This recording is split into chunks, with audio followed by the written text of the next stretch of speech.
Olá, bom dia! Hoje é dia do estudante. O Enem começa com os parabéns a quem valoriza os estudos, que aprende com curiosidade e mantém o interesse pelo conhecimento, ao longo da vida. Nossa equipe preparou uma reportagem com pessoas que voltaram às salas de aula para viver o sonho que não se perdeu com o tempo. E por falar em estudos, estão abertas as inscrições para o segundo semestre da EJA, a Educação de Jovens e Adultos. Educação tem a ver com cidadania. E a gente mostra um projeto que oferece aula de reforço e muito mais para crianças e adolescentes do Alto do Pascoal, no Recife. Um incentivo para que elas permaneçam na escola.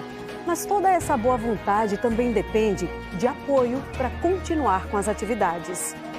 Em tempos de avanços tecnológicos, muita gente já está interagindo com a inteligência artificial de várias formas, inclusive para otimizar o aprendizado. Vamos conversar sobre as possibilidades e os limites desse uso. 4.000 famílias do bairro do Ibura, no Recife, correm o risco de perder o benefício da tarifa social de energia elétrica. Tem mutirão nesta semana para regularizar a documentação. Saiba o que fazer aqui com a gente. 11 milhões de trabalhadores no Brasil estão com os depósitos do FGTS, o Fundo de Garantia por Tempo de Serviço, atrasados. Vamos explicar quem tem direito e como verificar se o depósito está sendo feito ou não. Tem equipe nossa no centro do Recife com informações da vistoria em lojas para evitar incêndios. O trabalho é para avaliar as instalações nos estabelecimentos e orientar também. Se você costuma tomar remédio por conta própria, precisa saber que tem medicação que parece inofensiva, mas pode prejudicar o funcionamento de alguns órgãos do nosso corpo. Tem médico aqui no Enem para fazer o alerta. E ao vivo, uma feira de estudantes em Igaraçu que apresentam produtos e marcas desenvolvidos por eles mesmos. A turma está de olho no mercado de trabalho.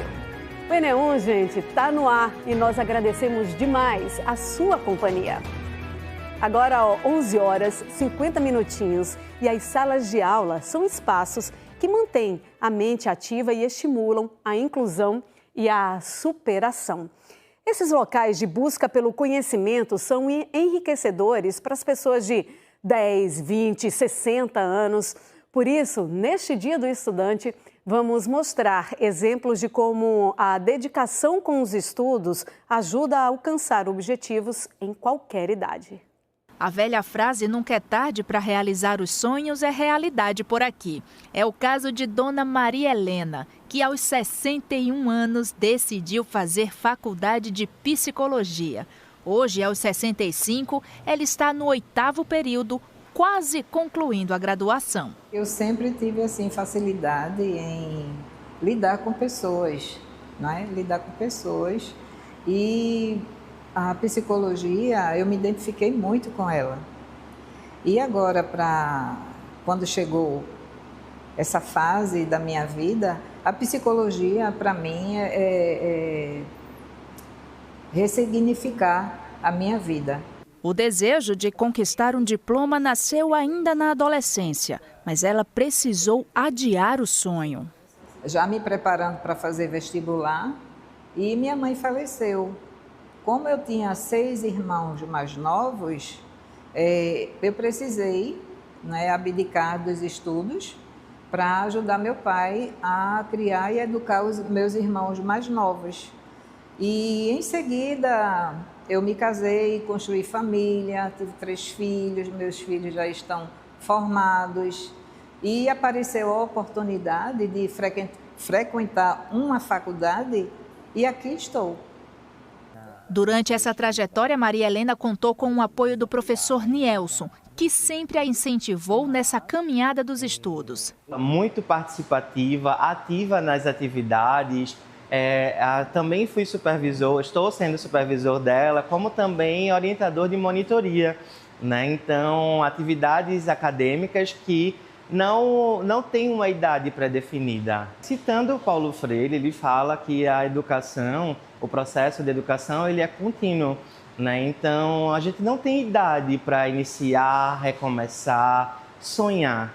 Mas os caminhos de Maria Helena e Nielson se cruzaram há muito tempo, quando ele era criança e morava no mesmo bairro da aluna. Agora, um segue dando a mão ao outro.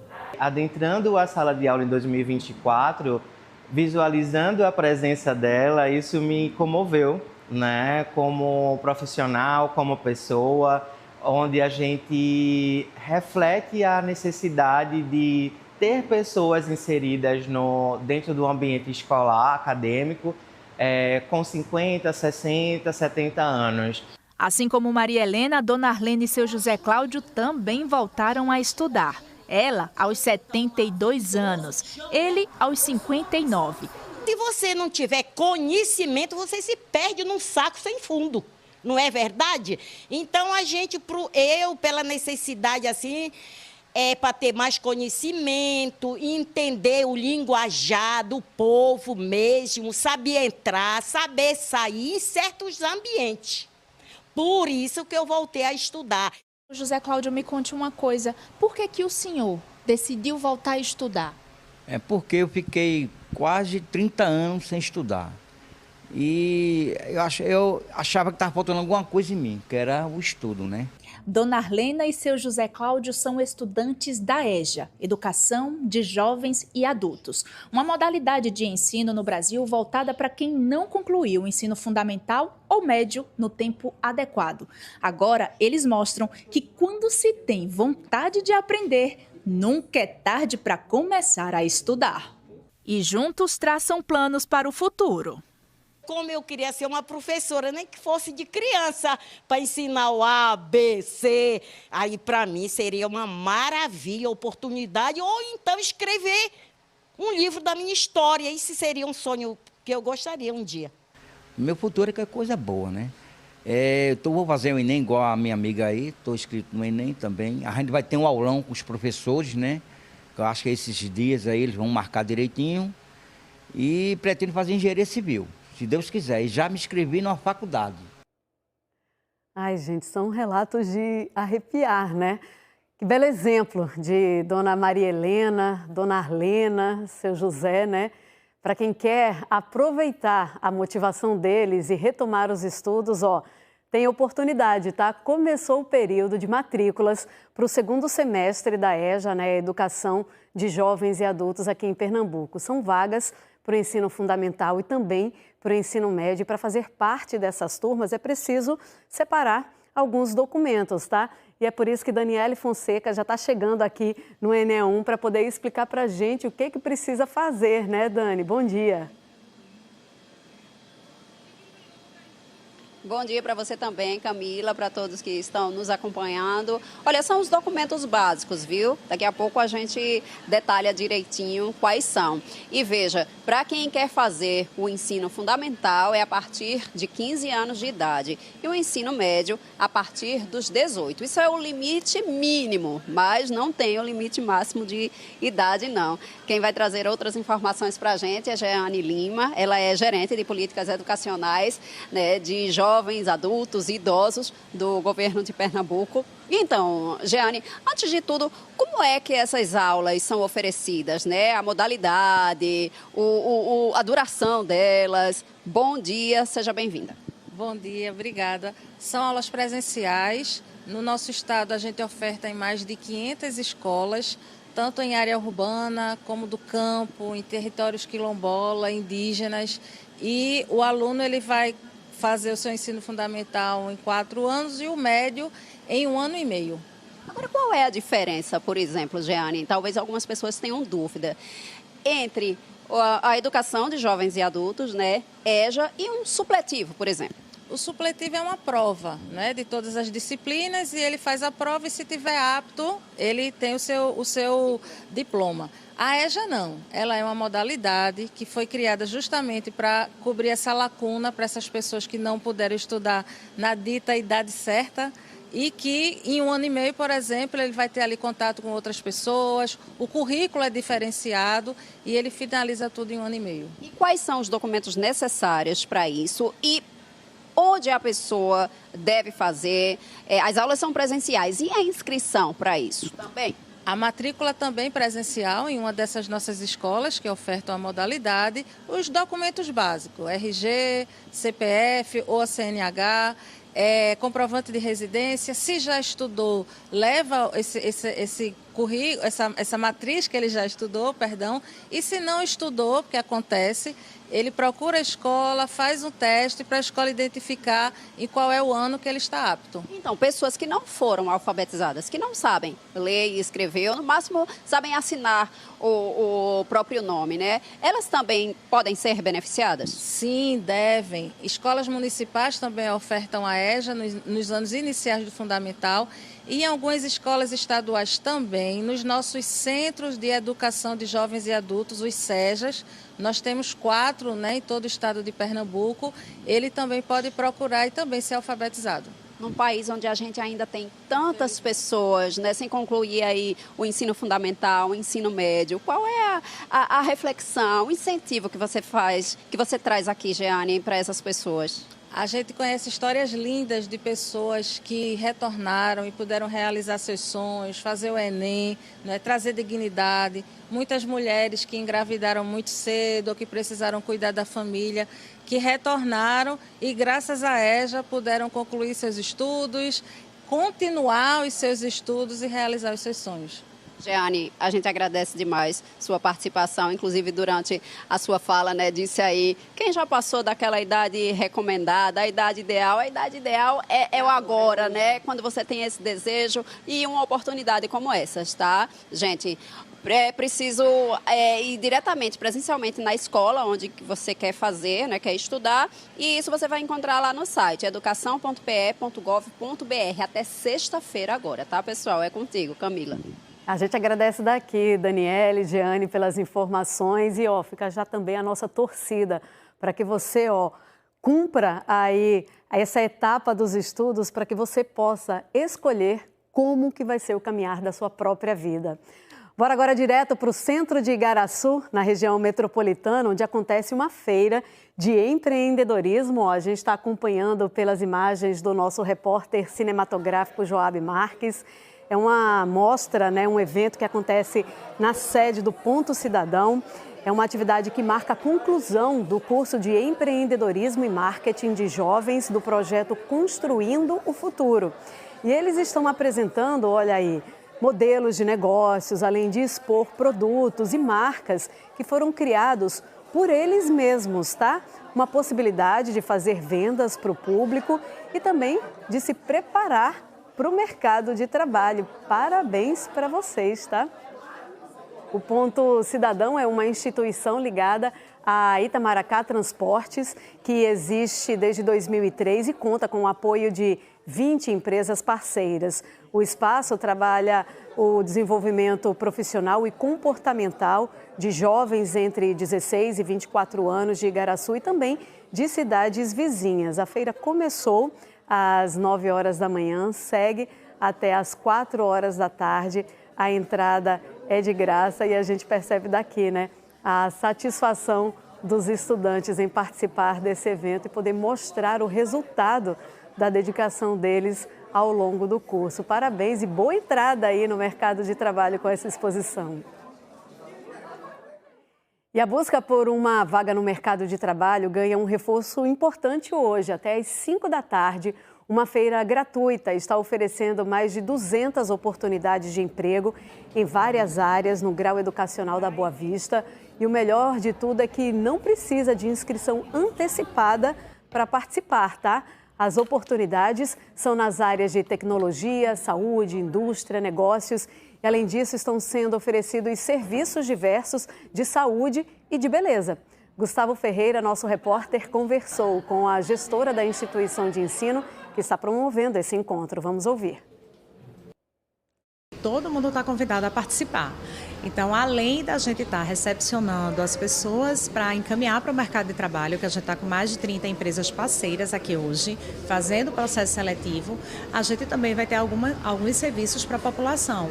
Então, tipagem sanguínea, medição de glicose, corte de cabelo masculino e feminino, massagem, entre outras situações aqui para também quem veio, né, conhecer tudo que o Grau tem para oferecer.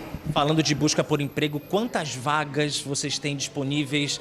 Essas empresas já estão captando essas pessoas? Quais são as áreas? Isso. A gente tem mais de 300 vagas em todos os eixos, né? Tecnologia, saúde, indústria e também aí voltado para o eixo de negócios. Então, a gente tem empresas voltadas para selecionar todo mundo desse mercado. E quem vem aqui em busca de um emprego precisa ter currículo pronto? Não. A gente também tem uma oficina de currículos, que é top. E aí, se você tiver com o seu currículo pronto, pode trazer. Caso não esteja, a gente confecciona aqui e ainda imprime até 3 gratuitos. Reforça para a gente o convite. Essa feira vai até que horas hoje? Onde nós estamos? A gente está aqui até às 17 horas no grau técnico da Conde da Boa Vista, Avenida Conde da Boa Vista, 1209, né, aqui no centro da cidade. E todo o trabalhador, gente, com carteira assinada tem direito ao Fundo de Garantia do Tempo de Serviço, né, o FGTS, que é uma quantia em dinheiro que a empresa tem a obrigação de depositar mensalmente numa conta do trabalhador. Só que aumentou o número de empresas que têm atrasado ou deixado de fazer esse repasse, segundo o Ministério do Trabalho.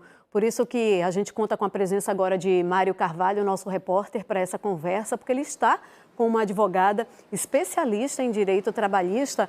E eu já queria começar falando, Mário, que assim, tem como o trabalhador acompanhar essa movimentação do depósito referente ao FGTS, né? Então, bora explicar como fazer esse acompanhamento? Boa tarde para você. Oi, Camila, boa tarde para você, boa tarde a todos. A melhor forma é acompanhar pelo aplicativo, aqui pelo próprio celular.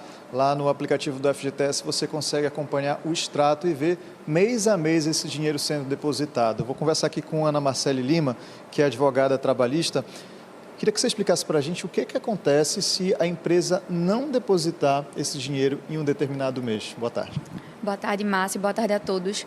Então, quando a empresa ela não deposita aqueles 8% do salário do trabalhador na conta do FGTS, o trabalhador ele pode, como você falou, baixar o aplicativo da Caixa para puxar o extrato de FGTS dele. A partir do momento que ele vê que alguns meses estão faltando no extrato do FGTS, ele pode primeiro comunicar a empresa, conversar com a RH, tentar uma maneira mais tranquila de resolver a situação e caso não surja nenhum efeito, ele pode procurar o Ministério Público do Trabalho ou entrar com ação na Justiça do Trabalho. Quanto tempo a empresa tem para fazer esse depósito? Assim, a partir de que momento já começa a ficar estranha a situação a ponto do empregado procurar o departamento pessoal, o RH e ter essa conversa?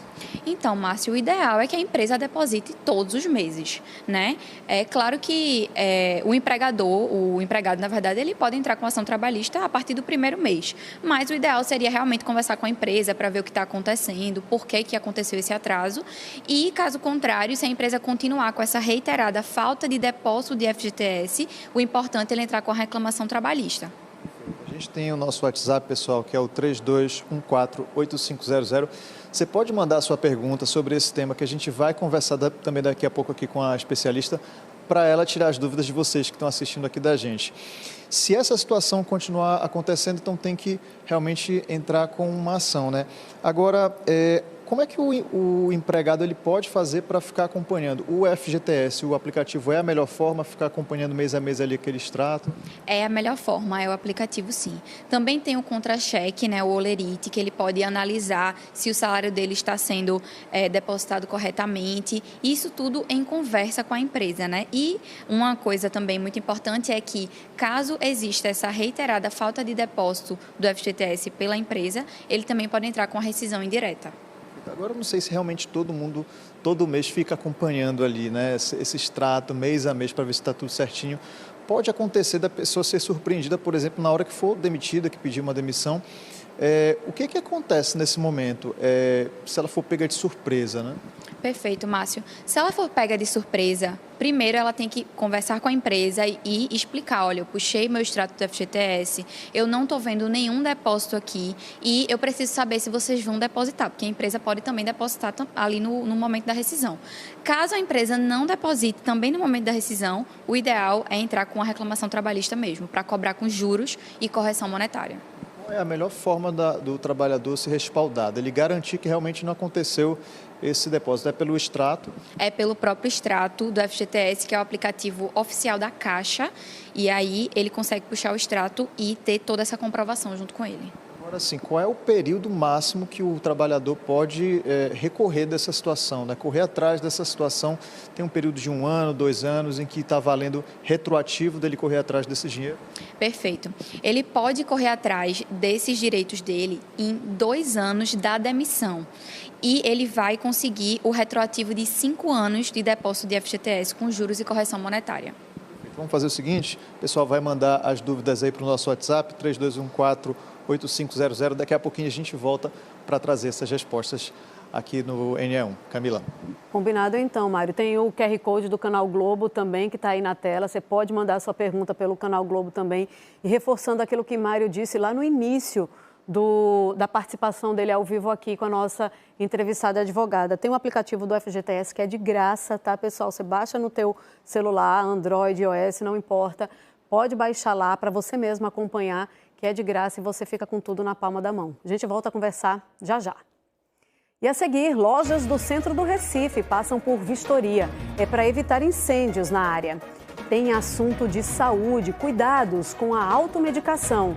E 4 mil pessoas que têm direito à tarifa social de energia estão com pendências e podem perder o benefício. Para resolver, a Neo Energia está realizando atendimento para ajudar os moradores. A gente explica, o NE1 volta já já, 12h09 agora.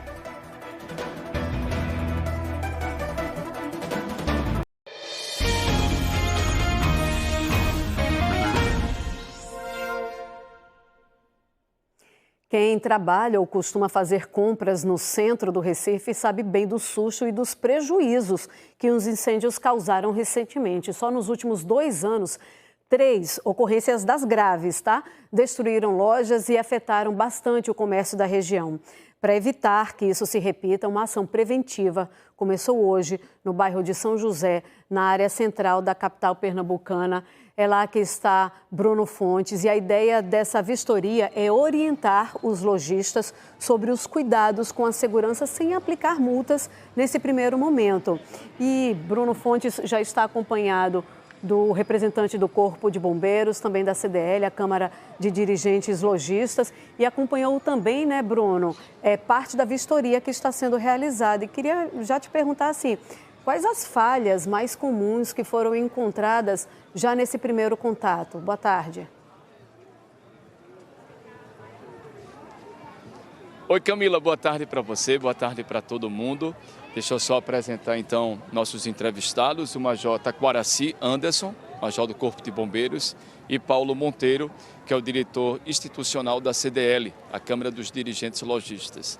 Olha, essas lojas, padarias, restaurantes, comércio aqui da Rua das Calçadas, esse entorno todo são 78 estabelecimentos. Eles verificam tudo, principalmente essa parte aí de fiação elétrica, extintores de incêndio. Claro, não tem essa ação nesse momento de punir. Eles sempre estão falando isso, Paulo falou para mim agora, como também o Major. Eles querem mostrar para esse comerciante o que ele deve fazer para evitar esses incidentes. Eu fiz inclusive essa cobertura que nós estávamos quando, por exemplo, o Cine Glória, aquele prédio ali, ele teve um incêndio grande aqui. Todo mundo lamentou muito porque era um cinema emblemático aqui para os pernambucanos e os recifenses. Então eles querem evitar outros problemas com outros estabelecimentos. Vou começar com o senhor da CDL, Paulo Monteiro.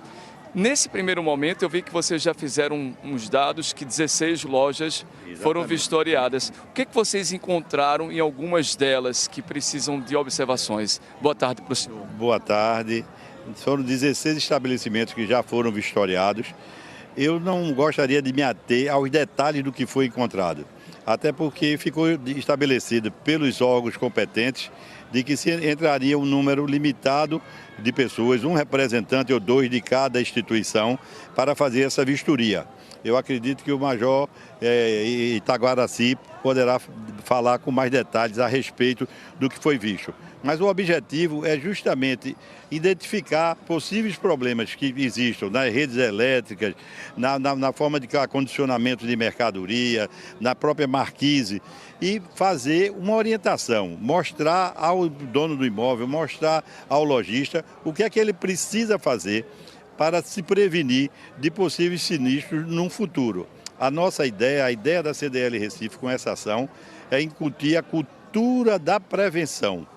E mais uma vez eu repito, a prevenção é extremamente importante, porque prevenir é muito importante e é com certeza muito mais barato do que ter que remediar. O senhor fica aqui conosco, eu vou voltar a conversar. Eu vou perguntar também ao Major do Corpo de Bombeiros, que inclusive Paulo Monteiro falou, que vocês fazem essa avaliação criteriosa. O que é que vocês observam principalmente nas lojas? Hoje o trabalho teve esse intuito, né, de elevar a prevenção, de orientar, de educar. E hoje tivemos essas observações em relação à prevenção básica, né, como presença de extintor, placas de sinalização, de orientação, saída de emergência, se estavam obstruídas ou não. Então o trabalho do Corpo de Bombeiros nesta manhã de hoje foi basicamente isso. E vocês, nesse primeiro momento, Major, depois eles recebem esse laudo, essas orientações para que eles façam as correções? Positivo. Inicialmente eles recebem o que a gente chama de termo de notificação, que é o próprio atesto que a corporação esteve presente e identificou a irregularidade naquele estabelecimento. E de posse dessa notificação, ele pode comparecer no Corpo de Bombeiros e esclarecer o que pode ser feito para se regularizar perante aquela notificação. Existe uma preocupação maior para o Corpo de Bombeiros em relação às marquises ou também essa parte de fiação elétrica? Essas questões estruturais é mais por questões de defesa civil e as questões de fiação elétrica é com a Neoenergia. A atribuição do Corpo de Bombeiros está se atendo a apenas questões contra incêndio e pânico. A Neoenergia, então, também está sendo um parceiro, uma parceira de vocês, então, a companhia, exatamente com essa questão de fiação, de instalações elétricas. Positivo. Aí a CDL convidou, né, cada órgão com sua expertise, né? Corpo de Bombeiros contra incêndio e pânico, essas questões de fiação, a Neoenergia, as questões estruturais, a Defesa Civil. Então, cada um com sua parcela de contribuição para que passe para o cidadão as necessidades todas para se regularizar. Agradeço demais a participação de vocês e todos esses agentes que integraram esse comitê, que integram. A gente também conversou agora há pouco com um dos comerciantes aqui da Rua das Calçadas. Ele permitiu a nossa entrada, nós fizemos a imagem da padaria e restaurante que ele tem e ele falou um pouco da fiscalização que aconteceu no estabelecimento dele. Uma fiscalização como essa, ela é muito positiva, porque ele tem um caráter orientativo, preventivo e sempre é mais barato prevenir que remediar. Então, a gente entende que fazendo dessa forma, aproxima as instituições dos comerciantes, a gente entender o que é que precisa ser adequado, o que a gente pode fazer para melhorar e certamente cada um de acordo com o seu tempo, com a sua possibilidade, vai fazendo as adequações dentro do seu orçamento, dentro das suas condições, mas certamente é muito melhor estar organizado de que se deparar com um infortúnio de ter o seu patrimônio incendiado. Eu vi que a Neoenergia também deu uma verificada no quadro de luz, fizeram alguma observação para o senhor? Não, está tudo dentro do padrão, a gente tem se preocupado sempre em fazer as adequações necessárias. Olha, nesse primeiro momento, a CDL, que coordena então essa ação, ela disse que primeiro vão ser essas lojas que nós mostramos, que eu estou inclusive na Praça Dom Vital. Depois, essa ação vai continuar também em outras ruas, outros estabelecimentos do bairro de Santo Antônio e também do bairro da Boa Vista. Eles sempre estão frisando que não tem nesse primeiro momento, de punir ninguém, até porque precisam também da compreensão desses lojistas, desses comerciantes, que eles permitam a entrada. Corpo de Bombeiros, Defesa Civil, também Polícia Militar, todas essas pessoas que integram também o controle urbano, todas as secretarias que estão participando desse comitê de prevenção. Eu volto com você, Camila. Esse momento pode, inclusive, né, Bruno, ser a oportunidade para que os próprios comerciantes tirem as dúvidas que eles têm, né? aproveitar que tem técnicos aí de tantas áreas, né? Tá todo mundo lá. Bom para aproveitar esse momento e conversar, é orientação, não tem multa, como você está falando. Então, é a hora de tirar dúvidas mesmo. Ninguém quer um incêndio na sua loja, os clientes também não querem ter esse tipo de ocorrência no centro da cidade, que termina afetando todo mundo, né? O comerciante, o cliente, quem está passando, quem está no trânsito também. Então, essa é a hora de aproveitar. A tarifa social de energia elétrica é um benefício desenvolvido pelo governo federal para que famílias pobres paguem menos pela energia, né? Tem um desconto na conta, mas é preciso atender às regras para ter direito. E no bairro do Ibura, no Recife, 4.000 famílias correm o risco de perder o benefício. E para que isso não aconteça, tem mutirão para regularizar a situação no terminal de ônibus da Vila do SESI. É lá que está a nossa repórter Natália Dielu para poder trazer as informações de até que horas que esse mutirão vai hoje, mas até quando também, porque não é só hoje, né, Natália? Boa tarde.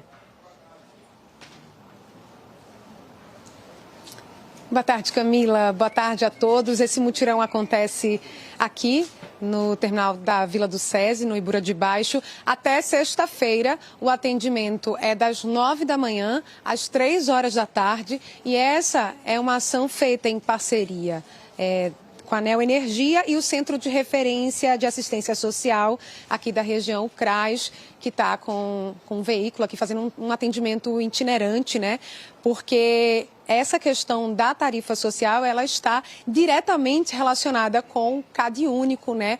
O cadastro aí único do governo federal para os programas e benefícios do governo federal. A gente está aqui ao lado de Diego Germano, que é supervisor operacional da Neo Energia. Boa tarde, Diego. Explica para a gente sobre a tarifa social. Vocês fizeram esse levantamento e viram a necessidade de fazer esse atendimento aqui no Ibura? Boa tarde. A tarifa social é um benefício que garante a gratuidade da tarifa de energia, da conta de energia, de 100% da conta de energia de até 80 kW, consumo até 80 kW.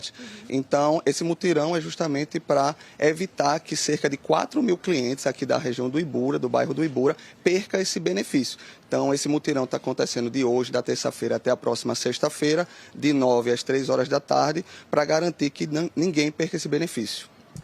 Diego, para a gente poder explicar direitinho, a gente já preparou até uma arte para vocês acompanharem aí, para as pessoas entenderem os critérios da tarifa social, né, de energia elétrica.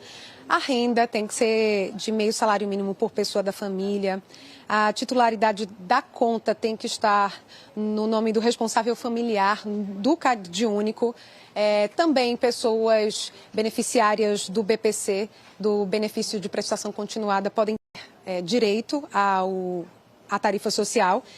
E integrantes do mesmo grupo familiar no CAD único. E aí o endereço ele tem que ser igual ao CAD único ou INSS. Esse é um problema muito recorrente, né? Porque às vezes a pessoa que está cadastrada no CAD único não é a titular da conta de energia, né, Diego? Exatamente. Então, devido à inconsistência no cadastro, o CAD único ele precisa ser do titular do CAD único, ele tem que ser o titular da conta de energia.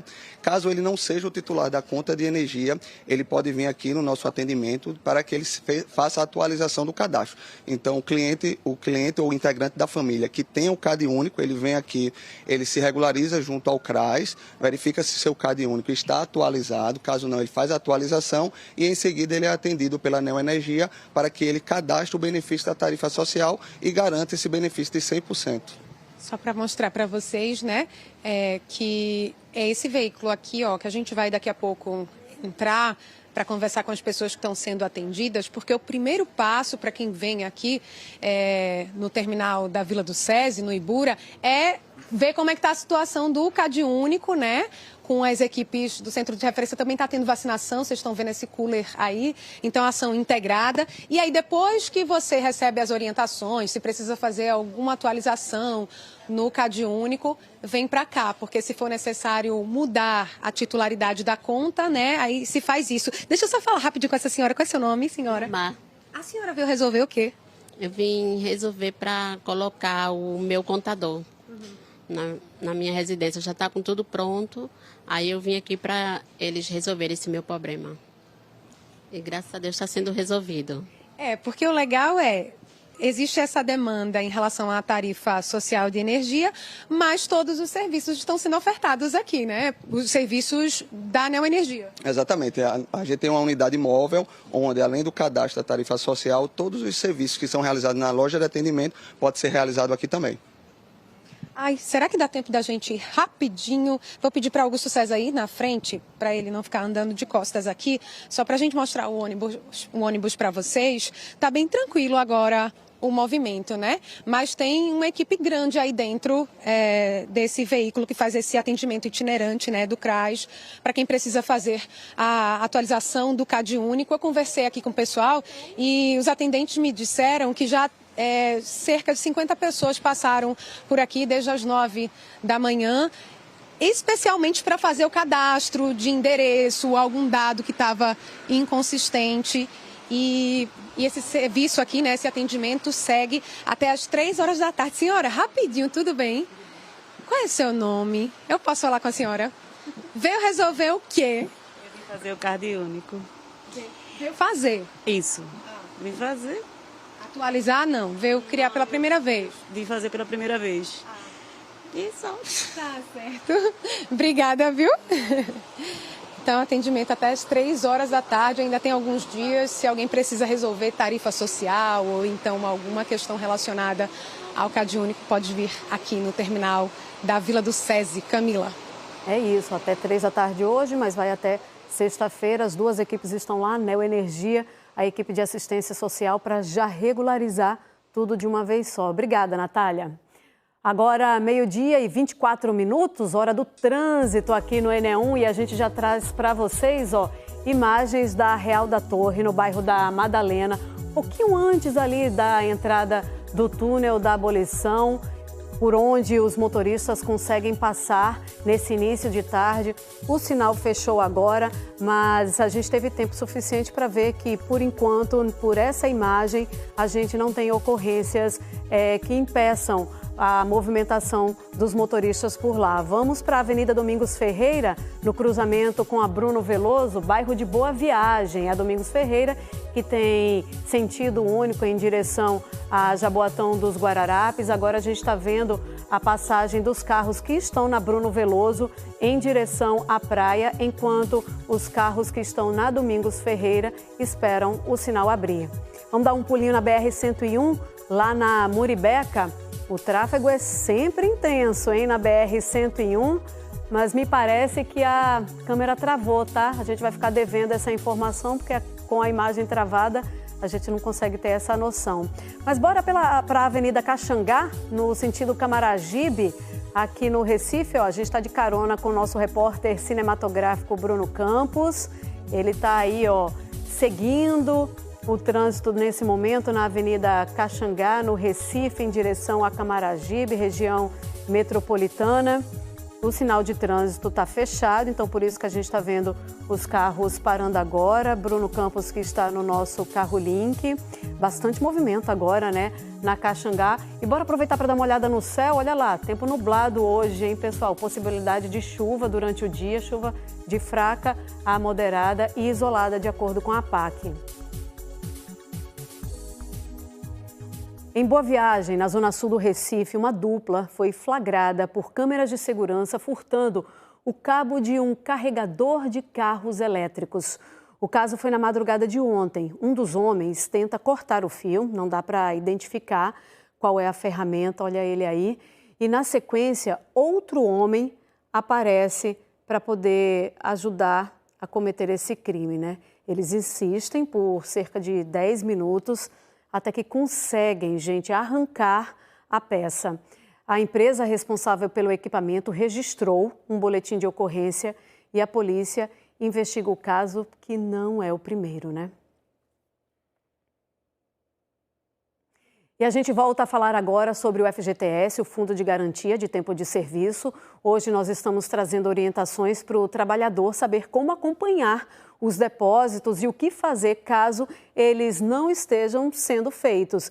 E Mário Carvalho está com esse tema que gera bastante perguntas, né? Algumas já tinham até chegado para você e a gente fez uma pausa aí para que outras pessoas pudessem mandar mensagens e que elas sejam esclarecidas agora. Mário, com você. É isso, Camila. Eu estou aqui com várias dúvidas dos telespectadores. Eu estou aqui com Ana Marcele Lima, que é advogada trabalhista. Ana, queria começar com essa pergunta aqui de uma pessoa que não se identificou. Ela fala assim: a empresa que trabalho passou 2 meses sem pagar o FGTS. Ela pagou os atrasados esse mês, porém sem juros. Gostaria de saber se é certo e se não deveria ter pago com juros de atraso. Não, Mário. Então, esses juros, ele precisa estar dentro desse depósito atrasado, né? Os juros e a correção monetária, e também tem uma multa administrativa, mas essa multa ela vai diretamente para o fundo do FGTS. Porém, é direito do trabalhador ele ter sim esses juros e a correção monetária desses meses atrasados. Tem mais uma pergunta aqui do Ricardo. Ele fala assim: minha empresa não deposita o FGTS dos funcionários há mais de 1 ano.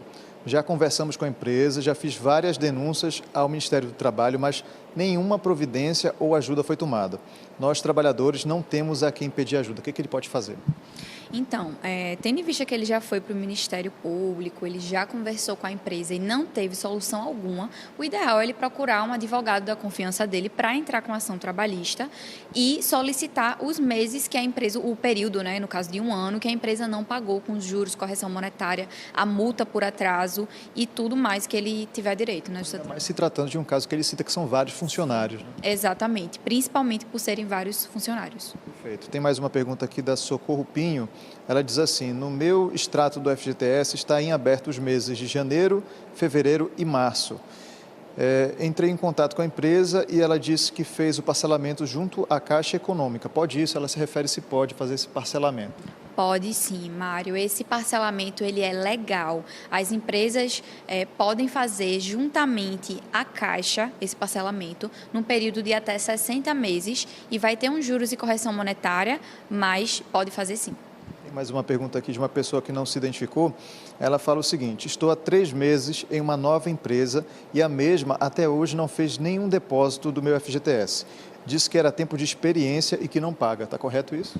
Não. Contrato de experiência paga o FGTS normalmente. A empresa realmente tem que pagar esse extrato, tem que depositar esse extrato na conta desse trabalhador. Mais uma pergunta aqui do Durval.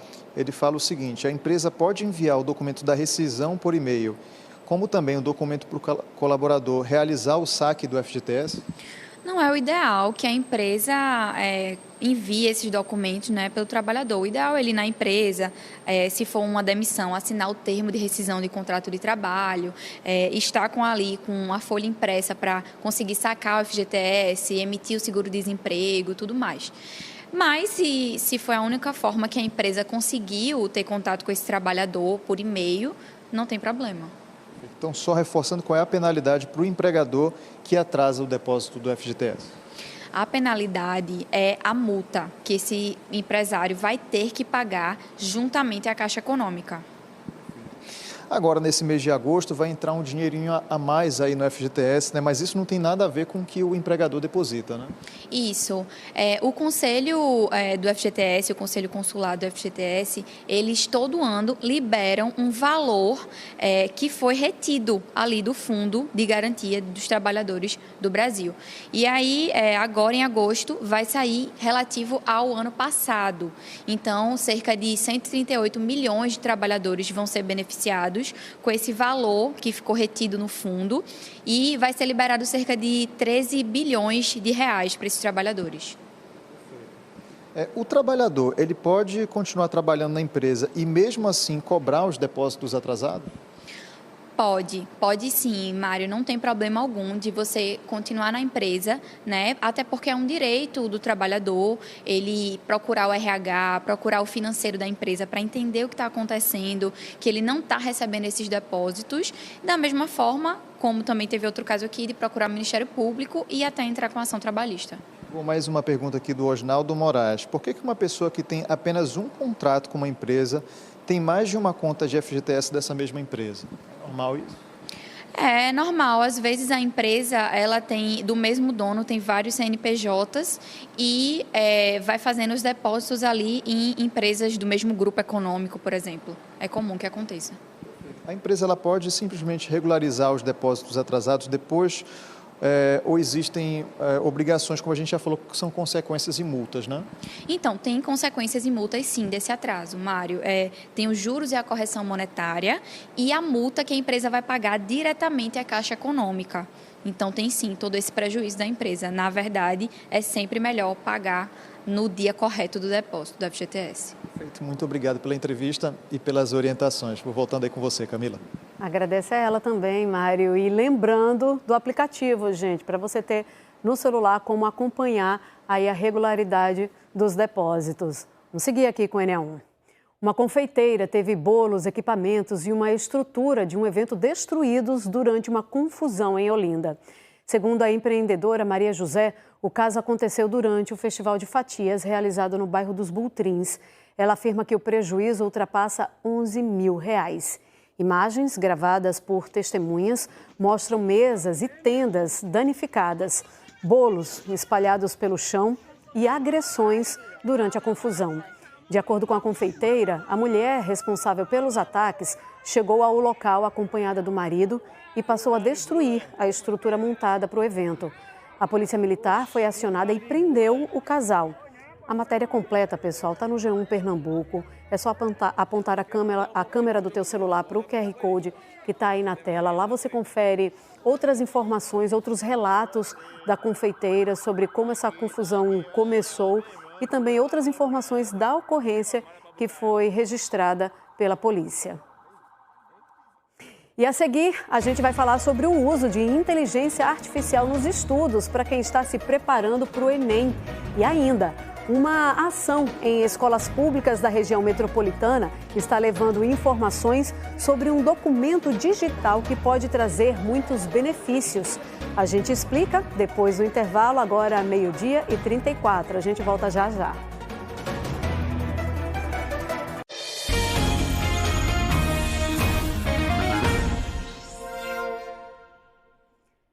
Enem de volta para te contar que um filhote de baleia jubarte foi encontrado morto na Praia do Paiva, no Cabo de Santo Agostinho. Segundo o ICMBio, o animal tinha cerca de 3 metros de comprimento e apresentava marcas de mordidas pelo corpo. Esse é o 6º registro de animal marinho encontrado morto em praias do Grande Recife nas últimas 72 horas. Também foram encontradas 4 tartarugas e um golfinho mortos na região. A matéria completa está no G1 Pernambuco, só apontar a câmera do teu celular para o QR Code que está aí na tela que você vai direto para essa reportagem, tá? Lá você confere a avaliação do ICMBio sobre as marcas encontradas na baleia jubarte, né? E também outros detalhes registrados sobre esses animais marinhos encontrados mortos nas praias do Grande Recife nos últimos dias.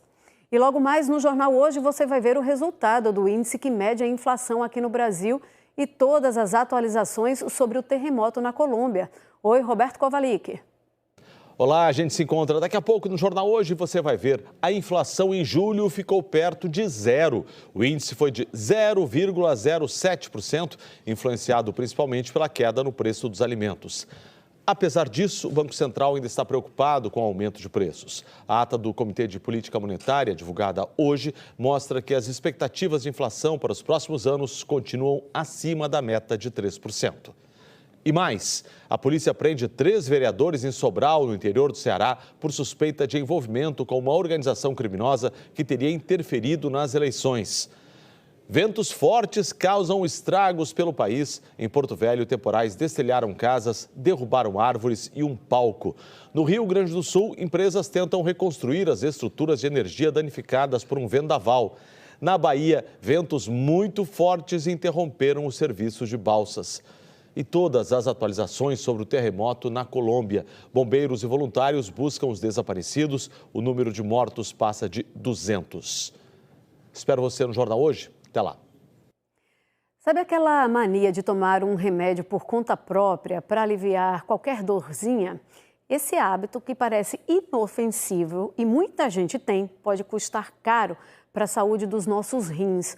O uso frequente, sem orientação médica, de algumas medicações é uma causa evitável de doenças renais graves que podem até levar à necessidade de hemodiálise. Então a gente volta a conversar com Mário Carvalho para poder saber que remédios são esses, Mário, e também quais são os sinais que o corpo dá de que tem algo de errado com os nossos rins aqui, ó, com a presença de médico também, com você.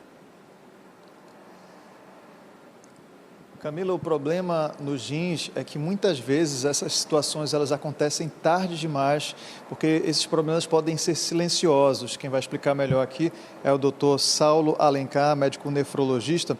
Queria começar lhe perguntando, doutor, quais são os medicamentos que podem causar aí algum problema nos rins? Boa tarde, obrigado pela presença. Boa tarde, Mário. Boa tarde, pessoal em casa.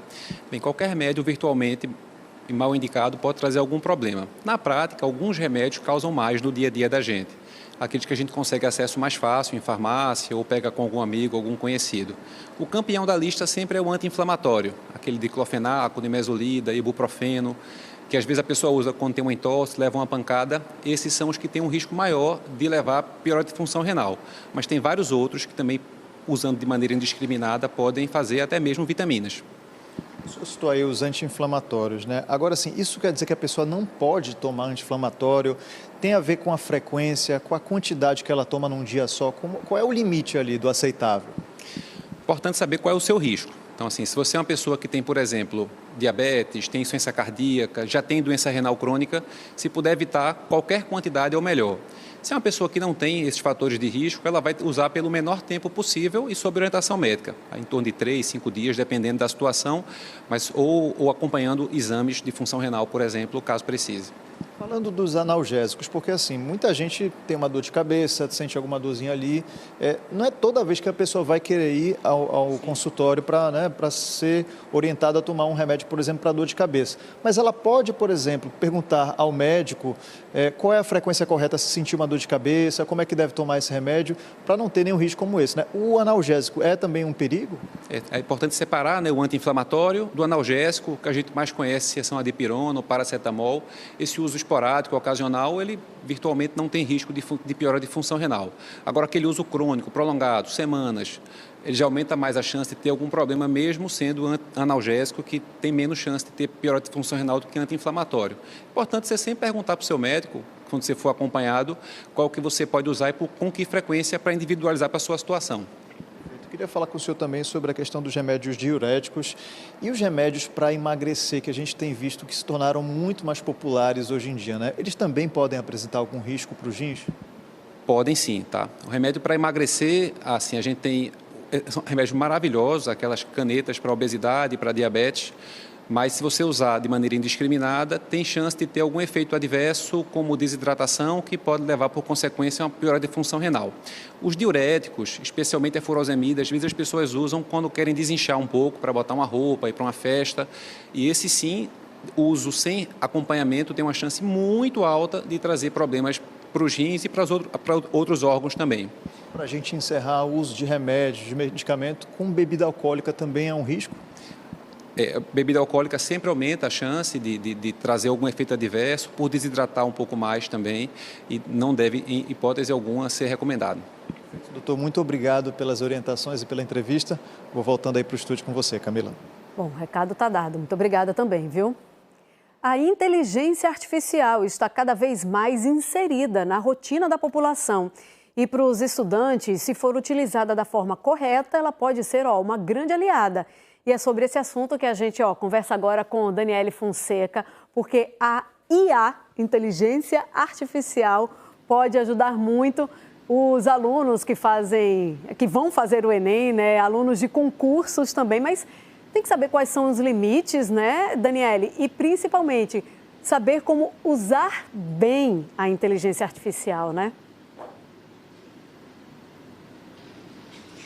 Né, Camila, para eles poderem tirar o que tem de melhor desse recurso, dessa ferramenta. Eu estou ao vivo aqui numa sala de aula de um cursinho preparatório, né, para o Enem, que fica no bairro da Boa Vista. O pessoal está aqui na expectativa, tanto para o Enem quanto para a entrevista. Boa tarde, gente. Boa tarde. Olha aí, pedi para capricharem no boa tarde. Quem aqui costuma usar a inteligência artificial já para estudar para o Enem? Levanta a mão. Olha aí. E quem ainda não teve essa experiência? Quem ainda está meio resistente? Alguém? Olha ali, tem uma, tem outra aqui. Deixa eu falar contigo, tudo bom? Você usa em quais momentos, já como um foco mesmo para a preparação para o Enem? Como é teu nome e o curso que quer fazer? Ícaro, eu quero fazer análise e desenvolvimento de sistemas. Eu uso mais para buscar repertórios de redação e outros assuntos que possam me ajudar a concluir a redação de uma forma mais satisfatória. É o que eu mais uso para poder buscar assunto. Acho que foi você que disse que ainda não está muito familiarizada, ainda mais resistente, né? Como é teu nome e por que isso vem acontecendo? Boa tarde. Boa tarde. Meu nome é Pietra e eu, no geral, sou uma pessoa muito contra o uso da IA para qualquer fim, porque eu sinto que acaba muito com o pensamento crítico, a autonomia dos indivíduos e também com a criatividade deles. Não só isso, mas também por uma questão ambiental, né? Porque eu quero muito fazer biologia e os data centers de IA, eles utilizam água potável para poder resfriar os geradores, o que acaba, consequentemente, tirando essa água potável de comunidades mais necessitadas e fica ali pau a pau com o agronegócio, causando danos ao meio ambiente. Pietra, obrigada pela sua contribuição, né? Às vezes um tema polêmico, ela disse que quer fazer biologia, aí a gente vai aproveitar a professora Júlia Carvalho, que é de biologia. Venha para aqui, professora. Então, em que a inteligência artificial pode ser utilizada para estudar os conteúdos de sua disciplina? Boa tarde. Boa tarde. A inteligência artificial, ela não deve ser uma inimiga da educação. O problema é quando o aluno ele vai utilizar a inteligência artificial para não pensar por si só, né? Ele vai começar a utilizar para uma resposta rápida, então não vai haver o processo criativo para isso. Então, o que eu indico é o aluno ele utilizar a IA a seu favor, no sentido de, por exemplo, facilitar um assunto que ele não entendeu em sala de aula, ou criar alguma questão para ele poder responder nesse sentido, para sempre ajudar ele a ser o protagonista do seu próprio conhecimento. Essa aula de hoje aqui, foi necessário? Olha, a aula de hoje é um conteúdo mais tranquilo, então acredito que, assim, a boa e velha aula de, tipo assim, a gente copiar, de a gente assistir e tudo mais é tranquilo. Mas, assim, tem alguns assuntos que eles já são mais contextualizados, eles já exigem que o aluno tenha uma interdisciplinaridade maior, e aí, para isso, aí ela pode ser interessante. Ok, professora, muito obrigada. Só ali lembrando, falando, né, reprodução assexuada e sexuada dos seres vivos. Eita! Fui lá para o meu ensino médio, viu? Camila, a gente volta contigo aí no estúdio. Lembrando que eu vi por aqui, faltam 89 dias para o Enem. Em novembro, né, Dani? A gente foi lá para o ensino médio junto com você daqui também. Boa sorte aí para os alunos, tá? Uma ação está acontecendo em escolas públicas da região metropolitana para levar informações importantes sobre um documento digital que pode trazer muitos benefícios. É a ID Jovem, uma carteirinha gratuita criada pelo governo federal. Hoje, a programação, que faz parte da Semana da Juventude, esteve na Escola Técnica Estadual Porto Digital, no bairro do Recife. Essa turma já conhece a carteirinha de estudante, pagaram para ter. Mas já pensou se existisse outra carteirinha, de graça, e que ainda pode dar direito à meia entrada e até a desconto em viagem? Foi essa a novidade que animou os alunos na Escola Técnica do Porto Digital. Dentro de 2 minutos eu só coloquei assim, meu data de nascimento, meu CPF, meu nome e já consegui emitir. Tá pretendendo usar para quê? Para qual benefício? Cinema? O que você está querendo? Principalmente o cinema mesmo. Mas outra coisa, pensei ainda não, mas vamos vendo, né? A descoberta veio com a Blitz da Juventude. A equipe da Secretaria da Criança e da Juventude do Estado foi até a escola para fazer uma ação que faz toda a diferença. Explicar aos jovens direitos que muitos ainda nem sabem que têm. Para poder conseguir a minha entrada, né, que ela falou, e quem sabe viajar, né, quando eu puder viajar sozinha. Isso aqui. E fazer isso gastando pelo menos a metade é melhor, né? Não? Sim, com certeza, com toda certeza, porque é bom economizar sempre, né? E às vezes é difícil da gente conseguir um dinheirinho, não é? É verdade, principalmente quando você está no início, né, da vida adulta, que a gente está no 3º ano do ensino médio, aí é bom conseguir. A ID Jovem é gratuita e pode ser solicitada por quem tem entre 15 e 29 anos. Faz parte de uma família com renda de até 2 salários mínimos por pessoa e está com o CadÚnico atualizado. Na prática, o documento pode garantir meia entrada em eventos culturais, esportivos e de lazer. E para quem gosta de pegar a estrada, também há vagas gratuitas ou com desconto no transporte interestadual. Esse é um programa do governo federal. Aqui em Pernambuco, a gente já conseguiu levar o programa para todos os... fazer essa divulgação, né? Então, levar para todos os municípios. A gente já tem mais de 164 mil jovens inscritos no ID Jovem. E a inscrição é muito fácil. Você entra no site do ID Jovem e você só precisa colocar o seu nome completo, seu CPF e sua data de nascimento. A carteirinha ela é digital, então ela já aparece imediatamente que você faz a inscrição. Ela já aparece, já está pronta para usar e você já tem direito a todos os benefícios. Mas não basta ter idade e querer o benefício. Tem que estar com a documentação em dia. E na hora de fazer a solicitação, é bom prestar atenção para não transformar um benefício gratuito numa dor de cabeça. NIS é o CAD único, né? Se ele estiver desatualizado, como é que faz para corrigir? Pronto, é só procurar o CRAS mais perto de casa e solicitar a atualização. Um dia após, já pode tentar retirar novamente a carteirinha do ID Jovem. A ação ocorre na semana do Dia Internacional da Juventude, comemorado amanhã. E a ideia é justamente levar essa informação para quem está começando a ocupar mais espaços, fazer escolhas e, por que não, ir mais ao cinema, ao teatro, a shows e outras atividades. Para o diretor da escola, cultura também é sala de aula. Então, a gente tem aqui a instituição de educação, né? Então faz parte sim ele poder frequentar o cinema, frequentar o teatro, poder andar pela cidade. Nós somos aqui uma escola de centro e eles curtem bastante o espaço onde a gente está incluído. Quanto mais essa visão de mundo ampliado o estudante tem, melhor o trabalho da gente em sala de aula. Porque facilita a nossa contextualização, que é o instrumento que a gente tem, né, para dar sentido ao que a gente está ensinando em sala. E tem gente que já descobriu isso há mais tempo. Caísa tem a ID Jovem desde 2024. Viu o benefício na internet, foi atrás e desde então tem uma utilidade bem objetiva para o documento. Eu uso para ir para o cinema porque eu não tenho uma carteira de estudante ainda, né? Mas quando eu apresento, eles não conferem nada não, eles só deixam passar.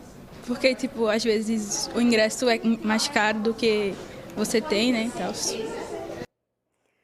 A Semana da Juventude vai ser finalizada amanhã na Escola de Referência em Ensino Médio Professor Estevão Pinto, no bairro de Aguazinha, em Olinda. Lembrando que a ID Jovem pode ser solicitada pelo site idjovem.juventude.gov.br. No Alto do Pascoal, uma comunidade aqui da Zona Norte do Recife, há um projeto que muda a vida e as expectativas de crianças e adolescentes. Juntando as Sílabas, oferece aulas de reforço e outros atendimentos. Só que o projeto está passando por dificuldades e precisa de ajuda para continuar oferecendo educação e cidadania. Uma casa simples, numa viela no Alto do Pascoal. Uma sala de aula improvisada. As paredes precisam de reboco e os problemas de infraestrutura são muitos. Mas a vontade de ensinar fala mais alto. O amor e a dedicação das professoras tentam compensar tudo isso. Paloma e Débora são do projeto Juntando Sílabas. Elas dão aula de reforço de graça 3 vezes por semana. Mais de 150 jovens da comunidade já passaram por essas bancas. Muitos já estavam mais velhos e ainda não sabiam ler nem escrever direito. A gente sabe que tudo que chega na periferia, ela chega um pouco defasada. E a educação, infelizmente, é um dos pontos. E aí eu criei o projeto social, me tornei educadora social através do projeto. O que é que vocês ensinam aqui? Libras, roda de leitura, alfabetização, a gente também tem aula socioemocional, apoio psicológico. Amanda é psicóloga e ajuda no atendimento das crianças que chegam aqui enfrentando dificuldades, muitas vezes relacionadas ao racismo e ao preconceito. O racismo não é uma questão da pessoa preta. O racismo é a questão de quem é o preconceituoso, o racista. Então, eles precisam entender essa potência enquanto pessoas e também sobre classe. Né? Entender que vir da periferia não é ser resumido, muito pelo contrário. Favela é potência, é contexto, é história, é ancestralidade. Só que elas que tanto ajudam, agora precisam de ajuda. Falta dinheiro para reformar o espaço, comprar alimentos e até materiais de higiene pessoal e de limpeza. Hoje a gente precisa das mãos das outras pessoas. Eu falo do dinheiro porque nada se faz sem o dinheiro. Então vocês vão ver aqui, o nosso espaço precisa de estrutura. A gente está no peito na raça. E, infelizmente, a gente hoje está fechando as portas temporariamente porque a gente não tem condições de manter o projeto. As 3 filhas de Débora estudam aqui. A mais velha, de 16 anos, só conseguiu concluir o ensino fundamental depois das aulas de reforço no projeto. Tem mãe desempregada que não tem como pagar um reforço, um curso. E esse projeto ajudou muito a mãe, como me ajudou, né? E as crianças também têm aulas de Libras. Débora se emociona ao lembrar que uma das filhas ajudou uma criança surda dentro de uma loja, na Zona Norte. Minha menina de 12 anos disse, mãe, ele está precisando de não sei o quê. Eu disse, fale com ele. E ela começou a falar em Libras. E eu fiquei muito feliz, muito emocionada. Emanuele tem 13 anos e é uma das filhas de Débora. Meio envergonhada, ela contou que tem dificuldade na aula de português. Mas aqui eu estou desenvolvendo mais, né? Pelo aprendizado. Está lendo, fazendo interpretação de texto. Está indo, né? Está indo, né? Mas ela já sabe que o estudo pode mudar a vida das crianças lá do Alto do Pascoal. Acredito muito, porque não é porque a gente mora em comunidade que não pode se formar e ter um futuro brilhante. Para continuar juntando as sílabas e os sonhos, tudo que elas precisam agora é de uma força. Uma árvore próspera precisa de uma raiz concreta. E a nossa raiz é essa sede. E essa sede precisa de cuidados, porque boa vontade e expectativa nós temos. Quem se interessou pelo projeto e quer conhecer mais ou até mesmo ajudar, pode entrar em contato pela rede social ou pelo e-mail do Juntando as Sílabas. Os endereços, você está conferindo aí na tela, @juntandoassílabas e juntandoassílabas@gmail.com. O Enem volta amanhã, você pode rever e compartilhar as nossas reportagens a qualquer hora no Globoplay. Uma ótima tarde, fique agora com o Globo Esporte.